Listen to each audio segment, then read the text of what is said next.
Hello and welcome back to Aetheral Space 7.26. Here, we are back. I've just changed the title.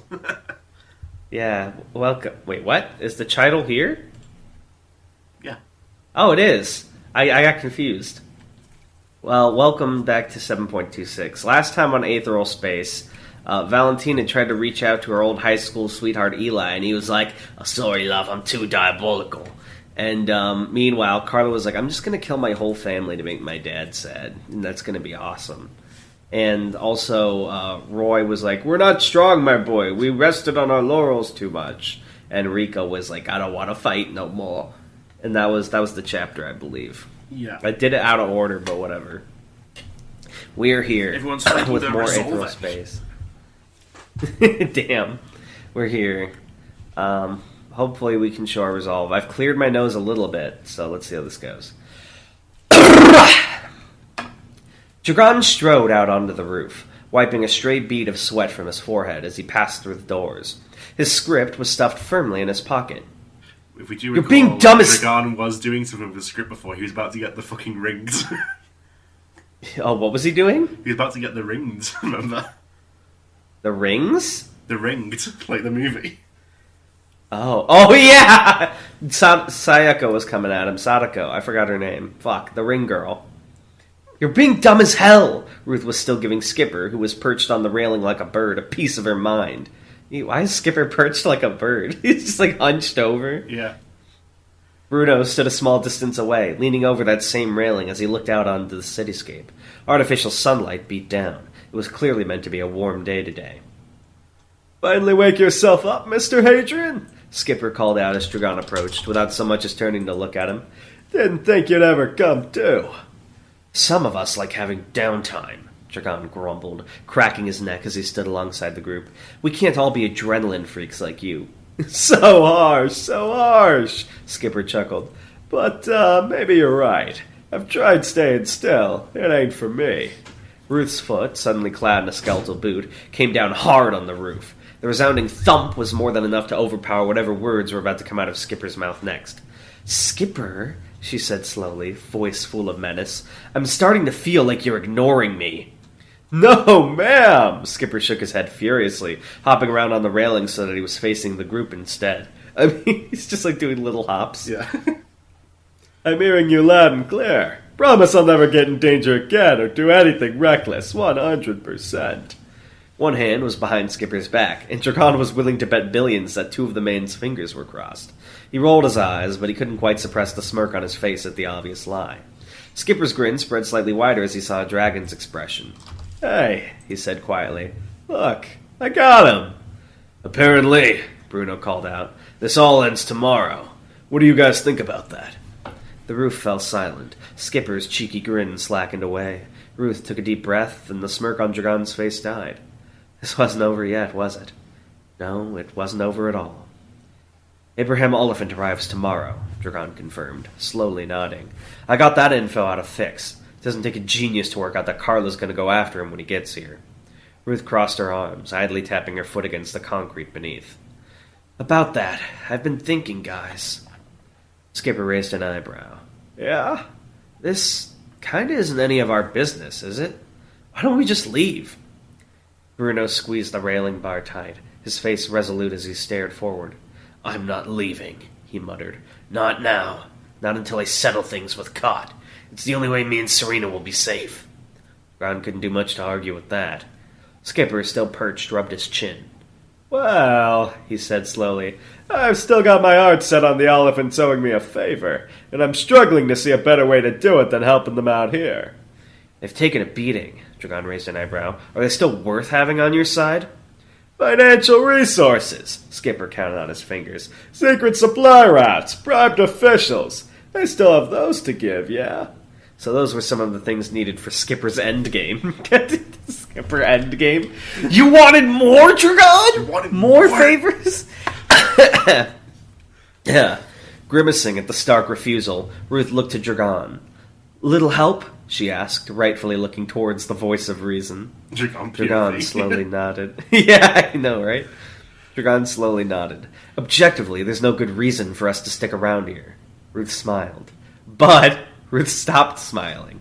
That image still came to the front of his mind. Carla Oliphant rubbing through the niece that had believed in her. Running through. I assume running through the niece. That is not what I meant to say. Running through. I was like, that's a very weird phrase. Stabbing her again and again. Betraying her again and again. Familial hands around his throat. Warm blood falling on his face. Fix in the open doorway, panting in shock as he pointed his gun. The only one who decides what happens to me is me. But wait, was Fix the one choking him? Well, no, he's in a doorway pointing a gun. We don't know what happened yet. Oh my god. There are some people in the world who just need their ass kicked, Dragon declared. Carla Oliphant's one of them.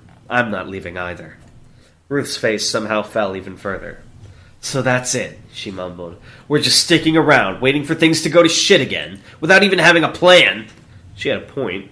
For the last few months, they'd done little but drift from place to place, somehow managing to get themselves in affairs that had little to do with them, and doing an especially lousy job at getting out of those affairs. So far, this incident was just another in the pile. That didn't mean they'd act any differently, though. The sadness on Bruno's face and the rage in his own heart wouldn't allow Dragon to. Sentiment had infected him long ago. Well, Skipper grinned. It just so happens that yours truly, Dragon interrupted. I have a plan. He held up a script. What a dick. Skipper was talking. Hey, let him finish. Weird champ interrupting Skipper. Yeah, I know, right? Wait, what's the weird champ emote? Do you have that an example for me? Well, I can't. To demonstrate, I would have to make the face, which you can't see. Oh, I thought you would have, like, the emoji on Discord you could send. One day later. This is how Abraham Oliphant starts his day. With the enhancements he's invested in, waking up is a matter of function switching from 0 to 1. There's no slow return to consciousness, just instant awareness, like the lights turning on. Any thoughts interrupted by his hibernation the previous night seamlessly resume. Thoughts of how to punish his wayward daughter, and how to repair the damage that had been done in his name. When he wakes, he is blind. His eyes are removed each night for maintenance and cleaning. For the most part, he's just as deaf. While he sleeps, his head rests in a pod of proprietary chemicals, slowing the effects of decay and ensuring the all-important biological hardware remains compatible with its mechanical body. Sound does not travel well through the thick amniotic porridge that is Abraham Oliphant's nocturnal abode. Machinery whirs, the liquid begins to drain away, and Abraham Oliphant drinks in sweet oxygen through the massive artificial lungs attached to this unit. The egg-shaped container is pulled in half by thin, robotic limbs from the floor and ceiling, exposing the unnaturally smooth cranium of Abraham Oliphant to the light. Isn't this, wasn't there one of the contenders like this too, like a dog guy? Yeah, the who's like all robot? He's like, Abraham Oliphant's meant to be like the most enhanced guy just before the other guy. Ah, I gotcha. Abraham's attendant, a nervous-looking scurry So he's still with long ahead, tufts. but the Hellhound's just like a nervous system. Right. Abraham's attendant, a nervous-looking scurrant with long tufts of hair hanging out of his mouth, shuffles over, sliding Abraham's eyes into his sockets with practiced precision. Lights blink on in each cybernetic pupil as they connect to the optic nerve. Eyelids blink, a movement that is mere instinct rather than a necessity at this point. This is where the human element comes into play. If not for the explosive chip embedded in the base of the current skull, there would be a distinct possibility of betrayal. Abraham Oliphant is never more vulnerable than that. Yeah, I was going to say, if they're going to kill him, do it while he's, like, waking up, I guess. The same mechanical arm that separated the roof of the pod comes down again, carefully seizing Abraham by the base of his skull and lifting him across the room, towards his body. The scurrant watches, his hands fidgeting nervously. If anything should go wrong here, it is his job to correct it. He has been awake for hours already, after all, triple-checking every aspect of the body in this process for signs of tampering. Abraham Oliphant's body is upgraded frequently, as more technology becomes available to him, becoming larger to house it all. At this point, 70 years into his life and 52 years into the formation of his syndicate, it is a veritable Goliath. It is an ugly thing, truth be told, designed for functions rather than form. Dull gray and mostly cylindrical, with countless vents to belch forth excess heat. The hands and fingers are segmented to an absurd degree, able to reconfigure themselves into a variety of weapons and implements with a thought. This is a body made for war. The machine screws on Abraham's head like it is fixing in a screw, and the moment the nervous system connects, he lets out a deep psychosomatic breath. His body whirs and clicks as he tests every function, taking only seconds before he is satisfied. He opens his mouth, and when he speaks, his voice is tempered by the electronic undercurrent of a machine. I can't do the electric undercurrent that's of a not machine. possible for a human vocal cords. How long until we arrive? There is no gratitude, no acknowledgment of the Skirrant's labor. Abraham Oliphant is above such things. His voice is slurred somewhat from the hair that grows in his mouth, but the Skirrant answers obediently. "Mere minutes, sir," he sniffs, bowing so low his head almost hits the floor. I did my utmost to optimize our route as much as possible, but there's only so much that can be, Abraham ignores the useless remainder of his statement, stepping past his attendant and towards the exit ramp of the ship. He has been thinking deeply about what must happen now, that he has been disrespected in this manner. Many of his employees have betrayed him, his own flesh and blood have been disgraced, and his oldest daughter has defied him in the most impertinent way imaginable. Yes, he has thought deeply about this. It will end with crucifixions. Oh boy, Tanhony's take on Christianity. Let's go. Jesus is a robot. That's my take. Nervous? Deceit asked. He looked slyly over at Carla on the other end of the darkened car, and the little light available, the slight smirk on his face bore more resemblance to a crazed grin. The other cot aspect, sitting next to him, remained silent. "How could I not be?" Carla replied, hands steepled on her lap. "This is the culmination of my entire life.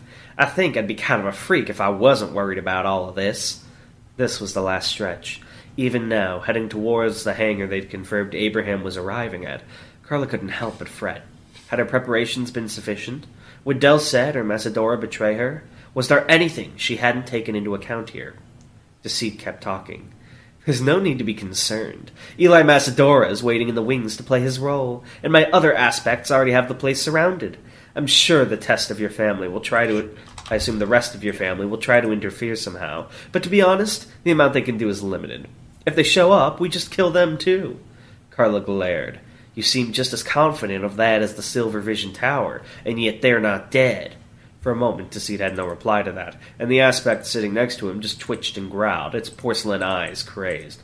With its ginger hair hanging in clumps over its face, it seemed like some kind of wild beast.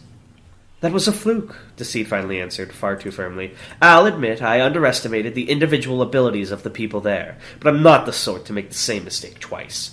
You'll get your money's worth, I promise you that."